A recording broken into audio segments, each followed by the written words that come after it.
reka twongere tubahe ikaze mwebwe mwese mudukurikirana kuri uru rubuga rwacu, kaze kugira ngo twongere dusangire amajambo y'Imana. Uko bisanzwe rero turi mu cya gitabo cyo kwiga Bibiliya cyitwa indongozi yo kwiga Bibiliya. Uno munsi rero turabira hamwe ikigwa cyo ku munsi wa kane gifise umutwe w'amajambo uvuga ngo kuva ku bushobozi butaboneka werekeza ku bikorwa. Muri make rero iki kigwa ni ikigwa kidasanzwe tugiye kurabira hamwe ibijanye n'ubushobozi ku gikorwa c'Imana. Ni ikigwa rero mugiye gushikirizwa na jewe Nduwayesu Jean hamwe na mushiki wanje Hakizimana Mihaye. Kaze mwese.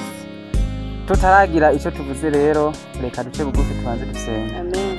Turagushimiye databuja ko waturinze ukatuzigama ukaba tugejeje kwa y'amasaha turi bazima no habwa icubahiro. Amen. Turakwingize rero ngo usubane natwe muri iki kigwa tugiye kurabira hamwe mu izina rya Yesu Kristo tubisabye mu twizeye. Amen.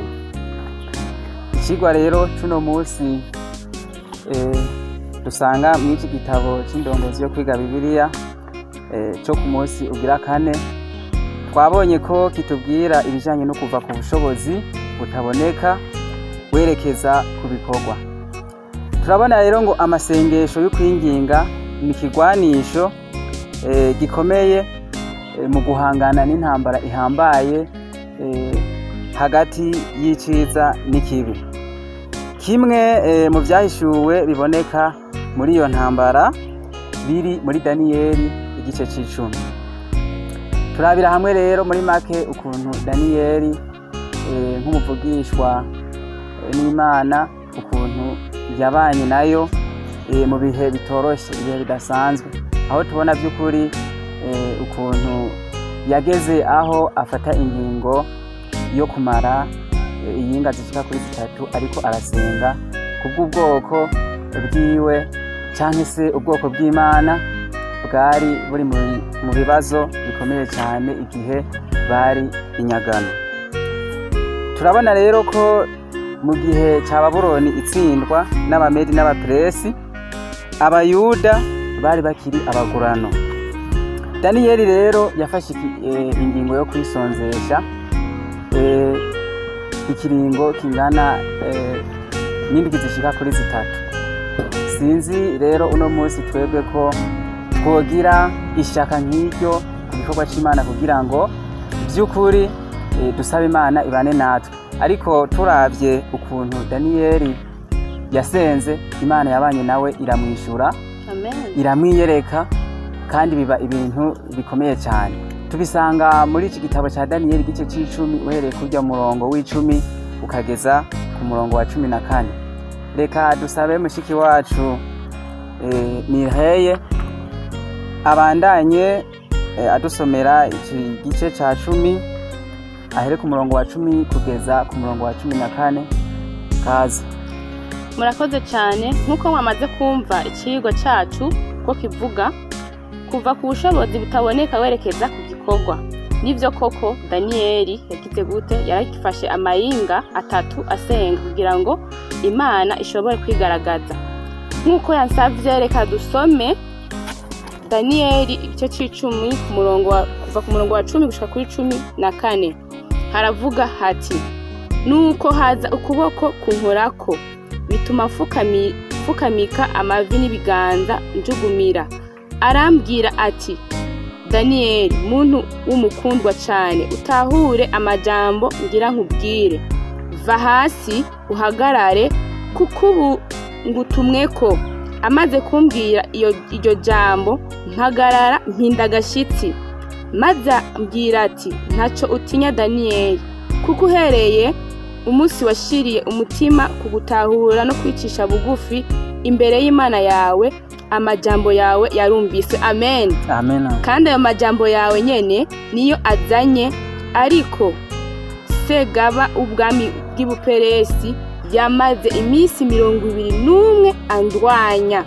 Hanyuma Mikayeli umwe wo mu bagabisha bahambaye aza kuntabara, sigarayo mu bami b'Ubuperesi. Amen. Nkuko twamaze kumva rero iki cigwa cyacu turabona yuko umumarayika yaje kuri daniyeli aramubwira mu gihe yari amaze kugira gute kuva hasi. Umumarayika yaramuremesheje aramubwira ko ivyiwe byose byumviswe, Imana yagize gute yabyumvise. Nuko rero irino somo ryacu niko rigize gute niko rikutubwira. Reka dukomeze kubandanya uko byagiye birakurikirana.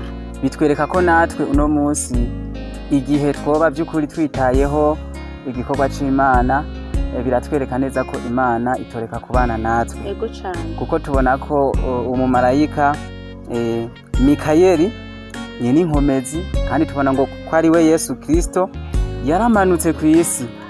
Yaramanutse ku isi kugira ngo yigizeyo inkomezi z'ikuzimu. Kwari kugira ngo yigizeyo inkomezi z'ikuzimu. Twebwe rero no munsi naho tudashobora kubibona nkuko cyangwa se ngo dushobore kubitahura neza mu buryo bwimbitse nkuko turiko turabyiga cyangwa se turiko turabibona, Yesu wewe turakwiye gutahura ko ari we inkomezi zacu. Amen. Niwe dukwiye gutakambira mu bitugora byose, nkuko tubibonye Daniyeli yabikoze agatabaza Imana, agafata ikiringo ca zandwi zitatu zo kwiyegereza Imana. Twebwe uno munsi ntidukwiye gucika intege, ahubwo dukwiye kurushirizaho gukomera bivanye n'uku kuntu tubona Daniyeli ku masengesho yiwe Imana yahereye ko ikamugirira neza. Imana yacu ihabwe icubahiro. Amen. Turakwiye rero gutahura yuko atana rimwe Yesu Kristo yirengagiza amasengesho yacu. Kubw'ivyo rero twese tureme, namwebwe muri ko muradukurikirana, mwumve ko igihe cyose dukwiye kwiyegereza Imana mu bitugoye, bijya byose bidutera ubwoba. Igihe twegereye Imana yacu byose birashoboka. Imana yacu ihabwe icubahiro. Ubuntu bw'Imana. Amen. Hama rero mushiki wanje Mireye, hari ikibazo gihambaye cyane hano umwanditsi yagerageje kubaza. Yego. Kiravuga kiti ni kihe gihe amasengesho ya Daniyeli yashoboye kumvirwa? None ni giki cyari cyayatangiriye kumvirwa by'agateganyo? Iki kibazo urumva ko ari ikibazo gikomeye cyane. Murakoze cyane kuko ikibazo ni nkoramutima cyane. Reka dusabe abo bariko badukurikirana kugira ngo bazosige inyishu zabo muri commentaire. Eka n'abafise ibibazo canke inyunganizi zabo turazikeneye kugira ngo tuzorabe neza ko tutariko twitamba twirorera. Murahawe ikaze mwese nkuko tubibasavye. Murakoze. Turabashimira cyane ku kigoro mugira mugafata umwanya mukadukurikirana. Turipfuza rero commentaire zanyu zibe nyinshi. Yego n'ibibazo, ufise ikibazo canke se inyunganizi tubikeneye hariya muri commentaire. Turabakunda, Imana ibahezagire. Reka rero nkuko twatanguye n'isengesho no kurangiza, turangize n'isengesho. Reka nsabe mushiki wanje hano Mireye acarangiza n'isengesho. Murakoze. Murakoze. Twicishije bugufi dusenge. Urakoze Data mwiza wabonye natwe mu kino cigwa ntago mashimwe. Turagusavye Data mwiza nkuko tumaze kubona yuko Daniyeli wamwiyeretse. Turasavye ngo natwe muri intambara turimwo y'ikize n'ikibi ngo ukomeze kutwiyereka uzobukoze. Nta byinshi tugusavye, ariko turazi yuko ukomeze kubana natwe. Reka ukomeze kwiduhere n'ubuntu n'imbabazi kugira ngo tubashe gutsinda natwe. Imijya zina rya Yesu tubisavyemwo. Amen.